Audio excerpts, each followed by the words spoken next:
industry, and I'm so excited for you guys because there's really never been a better time to be in the beauty industry. I'm so excited for you guys. My heart's beating my own. But first of all, I want everybody to raise their right hand. I want you to reach over and pat yourself on the back for doing a great job and being here and being in a great industry. When I've done a lot of different things in my career in the beauty industry, and I want to share just a few of the possibilities with you. Because I was telling Michelle, I was just recently asked to speak at the ABS show in Chicago. And they have something called, a program called Beauty Changes Lives. And we spoke in front of the students. There were 2,000 students. So I was a little nervous. But they asked us to just kind of share our journey. And then I got the next email which said, this is all you're allowed to do. They had about 12 of us on stage. And what they did was they asked us just to state our name and history, and then share a few of the things that we've done in the industry. And then at the very end, we were all supposed to, and I'm a beauty school graduate. So it was really inspiring, for me especially, to be part of it, and then somebody else's journey too. Because there was some really top-level people there, right where you're sitting. So it was really, really exciting. So by sitting in your chair, now your journey is really just beginning. Remember, this is truly the beginning of your career. Even if you're close to graduating, I don't want you to think of it as the very launching of your career and the beginning of your education, because you're going to learn the basics here, and then when the rubber meets the road, you're going to really have to start learning. So what I did for the ABS presentation was, I'm sure some of you have seen on YouTube where they write a 16-year-old letter to yourself. So I decided to write a beauty school letter back to myself, of my beauty school self. So what I did was, I felt like it wasn't really that long ago before I was sitting like right where you are. And I remember when I was in beauty school, I went through high school. So our first year we went to a show. And we were like such dorks. It's like, oh my God, a beauty show, we get to go to a show. We were really, really excited. And I remember sitting in the audience and I was like, I don't want to be sitting here, I want to be up there. I want to be part of like the industry, part of the business of teaching and sharing and growing other people in their careers. So I wasn't quite sure how I was going to do that. And in all honesty, at 16, 17-year-old, when I graduated, I really didn't have a plan. I mean, I kind of thought, I'm just going to start my career. I actually specialized. I did both nails and hair. So I knew I wanted to be in a spa atmosphere or someplace where I could use both of those skills. And back in that day, it was kind of difficult to do both things because they either wanted you to, you're going to do hair, you're going to do nails, you're going to do skin. So one of the things that I did was I ended up going to a spa. And I ended up just starting it as a nail tech, and then I missed hair. So then I started training in hair, and it was funny because it was so slow. It was just starting. It was one of the very first day spas in Ohio. It was called Mario's. They're still around, not as rocking as they used to be because we really rocked it out. But when they first started, it was so dead in there. It was like, if we had 5 a day, we were lucky. I mean, if you can imagine back then. And so what I ended up doing was I saw the pattern, like they would, the massage, they'd have these dobs, we used to call them dobs, the babies that would come through. So what they would do, they would start with the massage and the facial, and then when they moved to lunch, they sent the estheticians and the masseuses home. Then they got their nails done, they sent the nail techs home. Then they got their hair done, they sent the hairdressers home. Then they got their makeup done. So I thought, if I learned makeup, I could stay all day. So I learned makeup so that I could literally be part of the process, and I wouldn't have to be sent home because I needed the money, and I wanted to learn. So I learned makeup, and it ended up being really, it killed me in the end because as they got busy, we would be there till, 6:30, 7, 8 o'clock sometimes at night, from starting at 7, 8 o'clock in the morning. But actually looking back, those were some of the greatest years of my career because we were very young, we were growing, we were learning. There was a whole group of girls I call my war buddies because anytime you go through, trauma together, it really binds you with people. So, I still have friends from that time. So we had a tremendous amount of opportunities. Mario's was, at the time, they were really top in the field, and, I got the opportunity to do some competitions. I got some opportunity to do some training. I ended up going to the haute couture hair shows in Paris, which was just phenomenal. And I trained at a couple different salons in Paris. So again, there's just, if you told me when I was 16 that I'd be going to a hair show in Paris, they'd be like, right. But, so I just ended up putting myself in places where I had these opportunities. So that's the thing I want you to be aware of, is that there's going to be doors that are going to be there for you, but you still are going to have to, open them and go through them. So that's one of the things that, that I really took advantage of. So in the letter to myself, I wanted to really share things that I was told, or some of the drawbacks and some of the challenges that I thought that I had at the time. So one of the things that I wrote down was to not believe the first few clients that you have that tell you that you don't have any talent. Because I had several of those. I had one woman tell me that I might want to consider a different career. Yeah. So, we all started at the same place, really. I started with the Malay textbook and, in a classroom. And granted, I went through 2 years because I had to do it through junior and senior high school. But, you have to remember that you're here for a reason.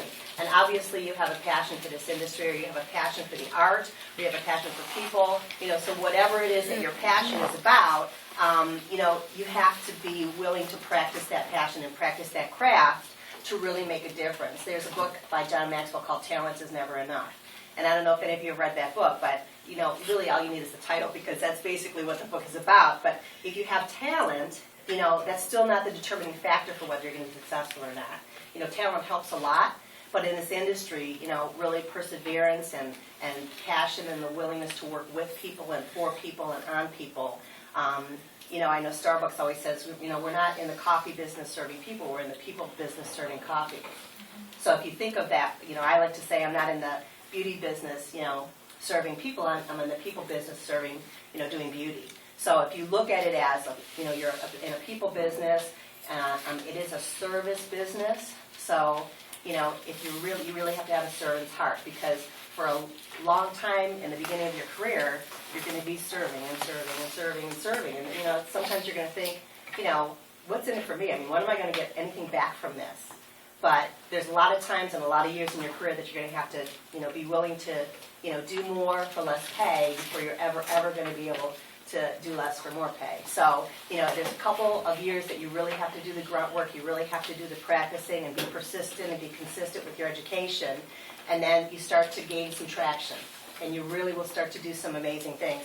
So, your passion and your willingness to practice your craft is really what's going to make the difference. And, I think what you tell yourself must always, always ring louder than what anybody else tells you. Because the only person that really you should allow to define yourself is you. So to that woman, that I think back of, I can still remember exactly where I was, what my table looked like, what her face looked like, when she said, you should really, consider a different career. I wish I could find her now, because, she has no idea the great things I've done.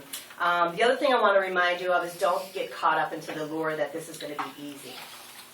If anybody tells you, you're going to be doing this, you're going to start beating up behind a chair, you're going to start making, $500 a week, $1,000 a week, it doesn't really happen that way. I mean, I hate to be the bearer of bad news, but the good news is, if you work consistently and persistently at it, you will get there faster than you think. You really can't get around working an 8-hour day besides putting in 8 hours. That's the only way to get it done. So you have to come in early and stay late. I mean, I remember times when we were at Mario's where we would start, at 8, sometimes 7 o'clock, 8 o'clock in the morning, and we'd still be there at 6 or 7 o'clock, either doing each other or practicing a new haircut. And I've had the opportunity to work different shows and meet so many amazing people that I only read about in magazines. And I was working at a show where Martin Parsons was there. I'm sure you guys know who Martin Parsons is. He's like the king of updos. And he was backstage working on a mannequin. I mean, now he's got tons of DVDs, videos. He's tremendously successful, makes a ton of money, and there he was working on a mannequin. So you're never bigger than your craft. You always have to be constantly learning. I mean, the beauty industry is about change. What do people come to us for? They want change. They want to look different. They want to feel different. They want to feel better about themselves. So that whole experience that we give them, we have to constantly keep practicing and improving ourselves and our skills so that we can be on top of the game for our guests. The other thing is, the reward, again, I said is not always immediate, but you're never going to know when the opportunity is going to present itself. So, you may be at a situation, I was in a situation where I was doing a girl a girl's hair at the salon, and she was a young model, so she didn't have hardly any money, so she came in and got her hair cut. She didn't want it styled, she just wanted the basics, and I started talking to her a little bit about it. And so she was getting ready to do some shoots at a modeling agency. It was a brand new modeling agency. So what ended up happening through talking to her and trying to help her out, I ended up doing the hair and makeup for that shoot as an editorial stylist. So I started building my own portfolio of hair and makeup credits. And actually the guy that did that shoot is a really, really famous fashion photographer in New York now. So my portfolio is from this guy. Because he started he took photos of the dead people at the morgue. That was where he started. So we kind of all hooked up, and everybody did work gratis. If you want to do editorial work, sometimes you just have to volunteer your services. So we all worked for free. We got some fabulous pictures, and it started my portfolio so that I ended up doing, I used to do a lot of ad work and a lot of editorial work for magazines and that kind of stuff. So again, just from talking to this girl that I was trying to help out and give her a great haircut and try and make it inexpensive for her so she could launch her career, by helping her, it opened a door for me. So, the other thing, about that is even, as I met people and, launched my career as an editorial stylist, even though I had a name and a pretty recognizable name in the industry, I still had to have the talent when I showed up. I mean, if you look on the stage and you see Angus Mitchell and all these other people, the name only gets you so far. When you're up on that stage, you have to have the talent. So, so you have to work toward that. The other thing that I wanted to tell myself, if I could look back, was to not be afraid to network with your beauty heroes. I was just saying, I've had the opportunity to meet so many people. And one of the things that I started doing, I worked as a manufacturer's educator when I worked at the spa, and then I ended up working in editorial work, and then I started working as a manufacturer's educator. And what I did was I went to a show in Cleveland. They used to have a big beauty show. And it was a Monday afternoon. There was one last class. And I thought, God, I really want to go home, but I should take this class. So again, I decided to stay and take the class. I didn't blow it off and go home because it was a beautiful day. Everybody was leaving and going home. So I thought, I just want to take this one more class. So I took this class, and it was with a woman named Vicki Peters. And at the time, and still now, she's wrote for the magazines, and she's like a nail guru. So I took this class, and it was on goal setting. So I got really pumped up, and she was talking about setting goals and what you want to do next in your career and all this other stuff. And so after the class, I made a point to go up and speak to her afterwards. And she had all these people talking to her, and I just waited my turn, and I spoke to her. And I told her a little bit about what I had done. I had worked in a salon, and I'd done some editorial work. And then I said, I'm home right now with kids because I had stopped to have my family. So I was doing the editorial work, and she said, you need to be a manufacturer's educator. I was like, she don't know me from Adam. She said, I need to be an educator. So she walked me literally to the show floor and introduced me to 3 regional managers of companies. And she said, this is Millie Haynum. She doesn't have a resume with her, but she's a great girl, and she'd love to be an educator for your company. So out of those 3, I sent resumes to 2. I got 2 callbacks. I had 2 interviews, and I took a position with one of them. So this was at the spring show. By the fall show, I was working as a manufacturer's educator. Just that short time, because I stayed and took that class. And someone out of the blue pulled me up and said, you can do this. So, when you network with some of these people, they can see it and they believe in you before you have the belief in yourself, which is really important, because I think we all struggle with self-confidence in this industry. We always look around and look what she's doing and look what he's doing, and if I can only learn this and I can only have that. You have to put your beauty blinders on and understand and own your own talent. And have that confidence in knowing that, you're here for a reason, you have a passion for a reason, and you have a gift to share, every single one of you, because you're sitting here. So really, run your own race and understand that when you meet these beauty heroes, they're very willing to talk with you. I've met so many of them. When I was manufacturer's educator, I ended up moving my way up to regional manager of sales and education. So I would go and speak at shows, and I had sales meetings where there'd be 800 people in these sales meetings. Bring you up on the stage, and you do these presentations. And after the shows, when I would work the booth, sometimes I would take my lunch hour, and I would go sit in the back of somebody else's class. I would take my sandwich, and I'd go eat my lunch real quick, and I would sit in on some of these classes of people that I admired. And when I had the opportunity, I would introduce myself.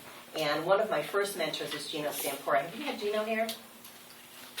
So he actually, I went up and talked to him a little bit, and we forged a friendship, and we're still really good friends to this day. But he said to me, whenever you want to go meet someone, just introduce yourself and say, I'm Millie Haynham.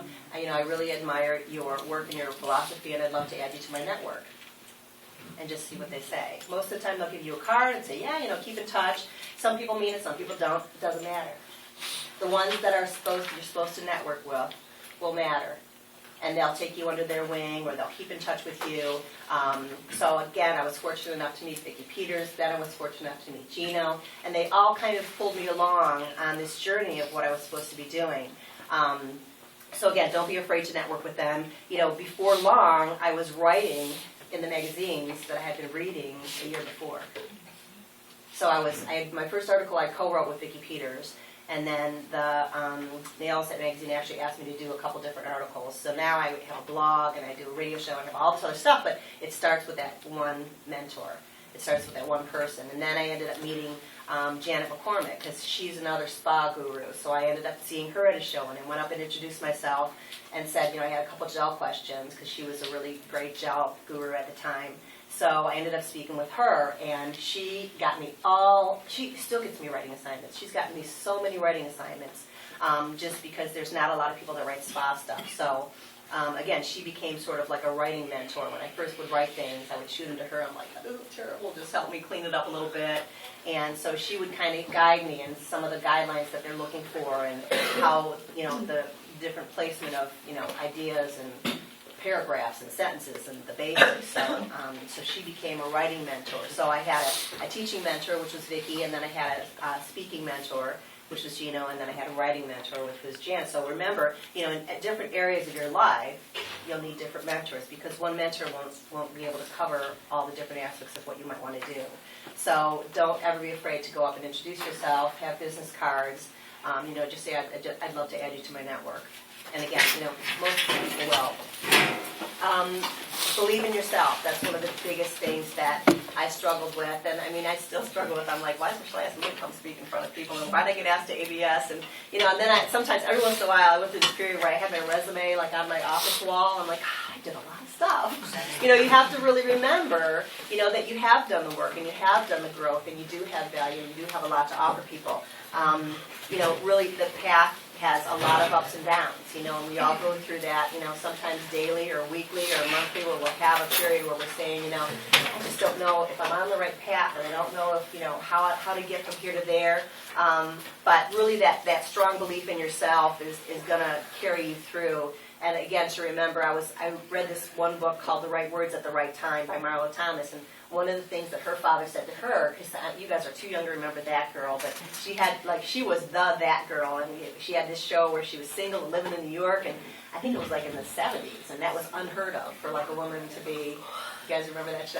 Oh yeah, girl with their boyfriend, yeah. So, but it was funny because her dad, this is going even further back. Her dad was Danny Thomas, and he had Make Room for Dad. He had that show, and so he had his own success and career and all that, and so when she came into the business, people kind of looked at, who does she think she is? She's just somebody's kid, and she had her own talent, really, on her own.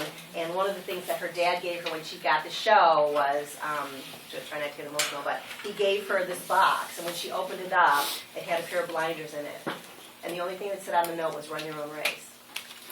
So do not be affected by, if you're doing great, wonderful things. You're usually not on the same road as everybody else is, because you have a vision and you have that forethought to look ahead and to be different and to share that with people. So, we joke about a lot of times have a lot of haters, and, if I think the more haters you have, the better you're doing, because that means that people are admiring what you're doing. Haters are people who just haven't figured out how to like you, really. So, so again, in the end, you're really only competing with yourself. So the more successful you can make yourself, that's the only thing that's going to push down those insecurities and those doubts that you have. I'm really big on education. I took as many classes as I could. I took advantage of every opportunity, and even went out on a limb. Like when I went to the Paris hair shows, there was a way that we could win the competition and go. And but I didn't want to do it that way. I wanted to go on my own merit and pay for my own way, so that I didn't have, no one could control what I did or where I did it or how I did it. So I worked really diligently at saving my tips and really worked hard to get myself there. I'm like a show junkie. I went to every single show I could go to, and there was a lot that I sacrificed. I mean, I wasn't, it wasn't that I wasn't a party girl. I wasn't enjoying my 20s because we did all that too. But shows are in places like Chicago, New York, and LA, and Toronto, and Paris, and Milan, and all these fabulous places. I just went. Last September, I went to the Olympia Beauty Show in London, which was just crazy. So again, there's so many fantastic things that, once you work diligently and you make these networks and these connections, you can really get yourself there. The other thing I want to remind you of is success in business is as much between these ears as in your hands. So you have to understand, success is a mindset. I'm also like a success junkie. I read Success Magazine every month. I have a success CD in the car that Kim and I are going to listen to on the way back. She doesn't know yet. But I read a lot of motivational books and a lot of self-help books. And I've read stuff like, motivation and self-help is like deodorant. You need it every day or else you stink. I mean, really, I do a devotional every morning, whether you're spiritual, religious, or not. You have to put in the good thoughts before the bad thoughts. Because if you wake up dreading the day, thinking, I've got this going on, and I'm never going to be able to do that, you crowd out any positives.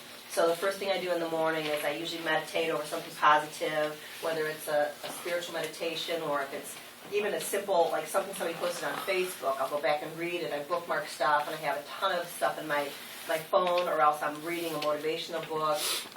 Right now I'm reading a book called Radical Forgiveness, which is a whole other class. But I mean, anything you're struggling with in your life, you're never alone, because the human condition is so common. We have such a common thread that we all go through and we all experience. So whatever you're going through, somebody's gone there, done that, had a T-shirt and a coffee mug, and can really lead you out of it. And through it. So I really feel like, you have to have the right mindset. There's nothing that a great attitude can't overcome. And I've done so much research on this that, people will tell you the number one attribute to have in business is flexibility and perseverance and adaptability. If you can be adaptable, you can succeed in anything, because I mean, how many times have you set out on a course and, it's never been this, it's like you got there and the person you were supposed to meet wasn't there, and then you wondered why you were there. And so a lot of times if you're adaptable and can look at any situation and say, I know there's something I'm supposed to get out of this. Whether it's, you met a person and you don't know why you met that person, and then maybe a year later. I was just looking over some of my notes because I journal, and I was looking at some of my notes from a class in Orlando 2 years ago, and they were talking about all the spa trends and all the up-and-coming things, and there was this crystal room, and it was called the Ruby Room in Chicago. I went there last January for a spa retreat with my girlfriend. Isn't that wild? I had written down Ruby Room and circled it, and then here I ended up there in January for a retreat with my girlfriend. So that was kind of, there's always a reason that something and some information has come across your path. I wanted to also say to my 4th grade teacher that dubbed me Motor Mouth Millie, that I get paid to speak now. Because she had a real hard time keeping me quiet in class, and she actually, she encouraged me to write, but she said, writing is with your hands, not your mouth. So I used to joke back and forth with her, and I ended up keeping in touch with her a little bit after the fact, and she said she just knew. She knew I was going to do something larger than, an average person, because I just had that spirit and I had that energy. And she always was trying to keep me in my chair and keep me quiet and keep me focused. So there's nothing wrong with Lady D. And again, back to that client that told me when I was doing her nails that I had no talent. I just had the opportunity last September to work Fashion Week. So if any of you ever get the opportunity to work Fashion Week, it is where the cool kids are. I'm telling you, it is so much fun. It's a lot of work. It's crazy hours. It's crazy conditions. You're usually jammed up, and especially if you're nail tech, you're on the floor. If it's September Fashion Week, it's for spring, so you're doing toes and nails, and you're working around hairdressers, and there's a makeup artist, and there's a designer, and you're usually cramped in an area that holds 10 people that 100 people are in. But it's really a lot of fun. And one of how I got to do that was when I was a manufacturer's educator. I met Patty Yankee Williams, and she was an educator for the company. I was kind of leaving when she was coming in, so we met each other very briefly. And then we ended up reconnecting at the barbecue, a networking event in Orlando. And we kind of just meshed. We kind of connected. We had a lot of the same philosophy. She was doing some great things. Then at that time, she is the technical director for Dash and Diva International. So she travels all over the world, training distributors and teaching all these different techniques. And she creates a lot of the things you see from Dash and Diva. A lot of them are her own personal creations. So when I was talking to her in Orlando, I'm like, I want to work Fashion Week. She's like, come work Fashion Week. I'm like, really? She goes, yeah, come, we're always looking. They never have enough people for Fashion Week, ever. So she said, come work Fashion Week. So I'm like, okay. So I called her. I'm like, you really want me to come work Fashion Week? She goes, come stay with me at my house. We'll just work. So I ended up, and the weird thing was, it was a very personal time, because when we were there, I was there, and it only hit me when I got on the plane. I was going to be there on the 10th anniversary of 9/11. So it kind of freaked me out a little bit. I'm thinking, what am I doing in this city at this time? I was nervous, and when we were doing Fashion Week, we had a couple shows, and then Friday, Saturday, they had really limited train travel and taxi. All of the trucks that were making them open their back doors, and everybody had to be. There was like checkpoints and stop points, and it was funny because Friday morning, she said we have to go to a celebrity client. I'm like, okay. Whatever, let's go do a celebrity client. So we ended up going to do the Kardashians. So this is another opportunity that I was like, what am I doing in Kim Kardashian's penthouse doing their nails? So that was kind of crazy. But again, it was like I was in this whole journey at that point in time. I had just met this girl. I said, I want to do Fashion Week. She said, come do Fashion Week. I'm like, all right, I'm getting on a plane, and we're doing Fashion Week. And however I thought my skill level was. I'm a pretty good nail tech, but you're sitting doing the Kardashians' nails, and it's kind of unnerving. But I do have a really funny story, too, though. When Kourtney Kardashian, I was doing her toes, and I think she was either just pregnant, and they had announced it, or she was thinking about being pregnant. And, she has a little baby Mason. And so her hairdresser said to me, he said, I really like your name, Millie. And he said, what is it short for Millicent or Mildred? Which Millicent is Barbie doll's middle name, just so you know. But I said it's short for Mildred, and I said, but I've always gone by Millie. So her personal assistant said, oh my gosh, Mason and Millie, how cute would that be? So if she names her girl Millie,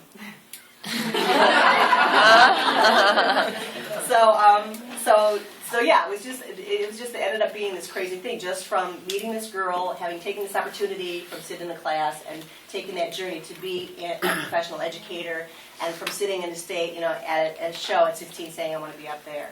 So it all kind of snowballs. I say I didn't have a plan, but I never turned anything down. And I always looked at everything as an opportunity. And I had to step out of my comfort zone. What Gino always says, all growth comes outside your comfort zone. If you're uncomfortable and you're struggling, you're doing it right. If you're comfortable, you're going backwards. You're not even maintaining, because everybody else is moving ahead. So you just have to really stretch, and there's a point where you're stretching, where you're so uncomfortable, and then the knowledge and the confidence and everything kind of comes underneath and secures you. So there's that stretch and secure, and stretch and secure. It's kind of a cycle that you go through. But if you're never stretching, you're not really growing. I also had a first boss that told me I never accomplished anything. I'd like to say to her that I have my own marketing segment every Monday night on Nail Talk Radio. And so yeah. He was just so wrong. It was a she. Oh. And she was a whole other class. But yeah, I just wanted to, at the time it was funny because I wanted to leave. And I had told someone, the desk girl, she had said, well, what if you shouldn't burn this bridge. What if you want to come back here? I said, that will never happen. I will never come back here. And so, of course, she ran and told the boss, and the boss said, you'll never. And literally, when she told me that, I felt like I got kicked in the stomach. Physically, I thought I was going to vomit. And I packed my stuff up, and I moved to another shop, and I rebuilt, and again, I just kept moving forward, and I think that the reason that I've been successful is because I've had so many failures. I think the more failures you can get past, the more successful you are, because, anything you do, you have to fail at until you do it right. So, don't be afraid to fail. Don't be afraid to try something because you're afraid you'll fail at it, because when you fail at it, then you learn what to do right next time. Failure is a very, very valuable tool, and I think, unfortunately, some of not you guys, but like our younger generation, like my kids, we're all winners. We all got the soccer trophy, and we're not keeping score, and I'm like, what value is that? to teach them that there are winners and losers. The reality is there's going to be people that are better than others. And if you all think you're the same, you're kidding yourself. Because when you think you're the same, you don't have to do any more work. So, so one of the things that I learned early on was to fail quite often. Because, I would try anything. I did anything. I invented I have a patent on a salon product. I invented a shampoo cushion that goes on the shampoo bowls. You guys probably might have seen them in the store because Diane Mariana has my patent now because I didn't realize when you have a patent, you have to pay patent fees. You have to maintain a patent. I figured, $5,000, how much more do people want? But when it came time for me to either pay my patent fee, the maintenance fees, or to pay my rent, I paid my rent, and as soon as that happened, they took the patent because it wasn't protected. So, but I had the experience of having created a product and I have a patent registered. It's not mine anymore. It belongs to them. But again, another failure, another area. But now, because of that experience, I get consulting jobs from manufacturers that ask me on product development questions. So, I've done a lot of that too. Like I've even consulted with people outside the industry that think they have a beauty industry product and they consult with me, and I get $117 an hour to consult. And it's usually, and I won't take a minimum of 10 hours. So, all this experience, it wasn't for nothing. It gave me all this more experience in my brain, and it's just another product that I have offering on my tool shelf. So I know we're only going until 10 minutes. Oh, so, because one of the things I wanted to talk to you about too is, so through all this and all these different things I've done, I've never really felt like I've worked for anybody but myself. So that's what I want to instill in you guys, is to always remember that you really work for you Incorporated. And you are a commodity. You are a product. You're like a beauty store. So what I decided to do with my beauty store was I tried to put as many different products on my beauty shelves as I could. So I do nails, I do hair, I do makeup, I do skincare, I do waxing, I do consulting, I do writing. So whenever you can have a multiple streams of income, you almost make yourself recession-proof. Like I was just telling Kim, if I'm looking for extra money, I'll write an article, or I'll post something because I have books to buy online on the internet. I'll put a blast out, and I usually sell a couple books, and I wake up in the morning and it's like, you've got money. But anything that you can do to add to your store, you Incorporated, is going to put yourself that much further in your career. So all the experience that you amass and all the different things that you do and all the studying that you do is going to add value to yourself, to you Incorporated. And if you think for 1 minute that you're going to go to a salon and they're going to build you, I'm here to tell you they're not. I'm sorry. That's the cold hard truth. They will get you a start, they will feed you clients, but you Incorporated at some point is going to have to take over and take charge and market yourself and build your business and take accountability and responsibility for your growth. Because unfortunately, you become a number in a salon. Yes, they love you one day, the next day they could say, we really need to move on to another person. So insulate yourself and protect yourself from that by having the resilience and the strength and a full store of beauty that you can offer, so that you're kind of protected a little bit against that. Give yourself a little insulation against those things happening. And let's see. A couple other things I entered a competition. I was a salon owner too, I forgot to mention that. I owned a salon for 10 years, and we entered, there used to be a competition called the Artist and Visionary Awards that Nails Magazine did, and I entered that competition, I think it was like the first year I was in business, and we were first runner-up for Salon of the Year. So that was kind of cool, and that was a whole journey too, where I had to make a whole booklet of our salon. We had to write out our policies, our marketing plans, like how we ran our salon. I had to do this whole three-ring binder and send it in, and then they just a lot of the past winners end up judging you and stuff. I've actually ended up judging some of the future ones. They don't do it anymore, but that was something that was really great. It was one of those things where I just thought, I'm going to do this. I'm going to put myself out there. I'm going to take that leap, and I'm going to try and get this award, because I figured the way that I set my salon up, I had a pretty good chance. Because right before I opened a salon, I was working for the manufacturer. I was the regional sales manager, and I was in and out of hundreds of salons. All over the country. My territory was from the Rocky Mountains to the Mississippi, and north and south. So I was in Dallas and Colorado and Fargo, believe it or not, and all over the place. So I was in and out of all these salons, and it was right at the time where like a lot of the natural movement was happening, organic and all that. So I knew that was a trend that I wanted to follow, and I knew that if I had a marketing plan and I had a mission, that it would be really easy to decide what I was doing and what I wasn't doing. So because you can't serve everyone. But so I decided to open a salon called Natural Beauty, and what we did was we combined inner and outer beauty with products and treatments from nature. That was our tagline.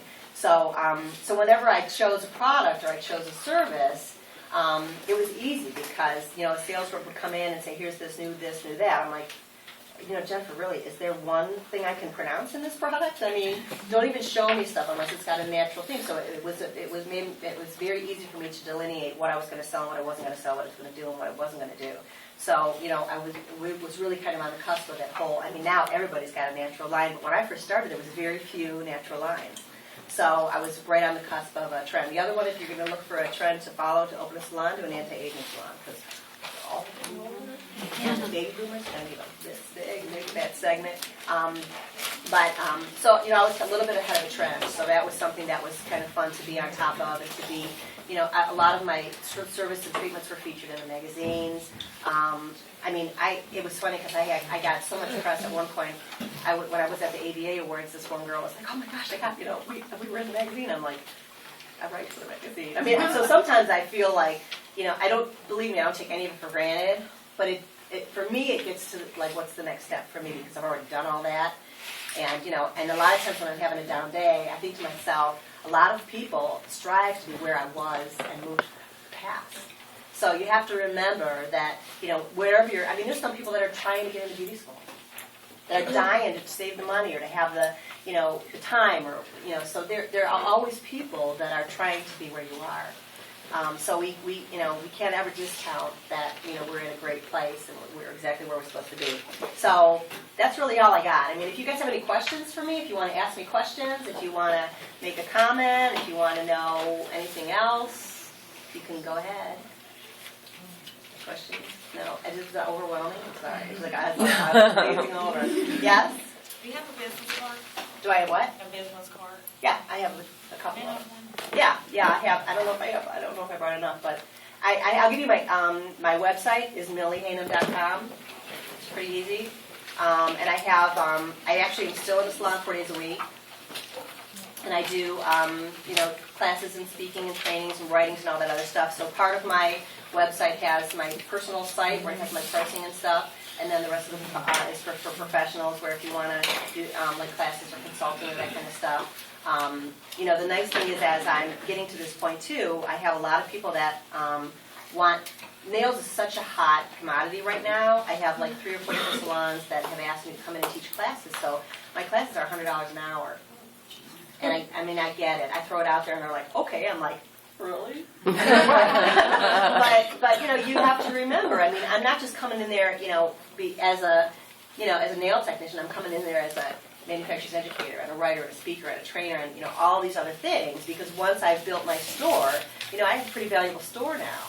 And you think at this point in my career, I'm 51 years old, I've been in this career for 35 years. So, I have, kind of expert status at this point. But the thing about experts is they're students first. I'm still a student, and I will always, always be a student. That's the first and foremost in my mind is I'm like, what am I reading? What am I learning? One of the things that Gino taught me early on in my career is you have to take 10% of your income and reinvest it in yourself. You have to constantly be reinvesting in yourself, because there's a saying that if you build, if you get a job or have a job, you might have a job for it, but if you build, yourself, you'll have a... Can you spell your name? Oh, Hanum, Haynam, Millie,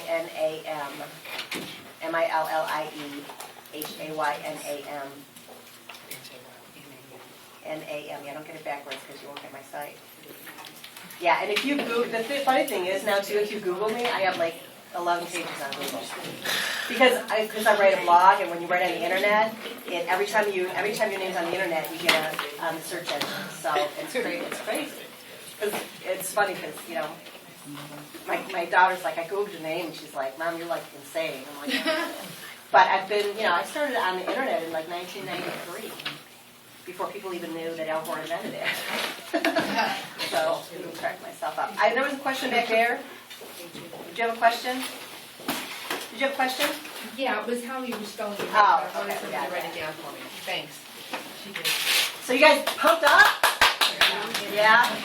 It's really, I mean, I'm not joking when I say it's probably the best time ever to be in the beauty industry because people are so stressed and they need us. They don't need their hair done. They don't need their nails done. They need to come in and be nurtured and cared about, and they need that experience of someone that 1 hour that pays attention to them and listens. So listen more than you talk. That's why you have 2 ears and 1 mouth. Yeah. I'm opening a shop. I have work to do. Right. Where would you send me, like, just for basic direction? To open a shop or to, what kind of direction are you looking for like I have the ownership management? space, I have, like, some of the things, but, like,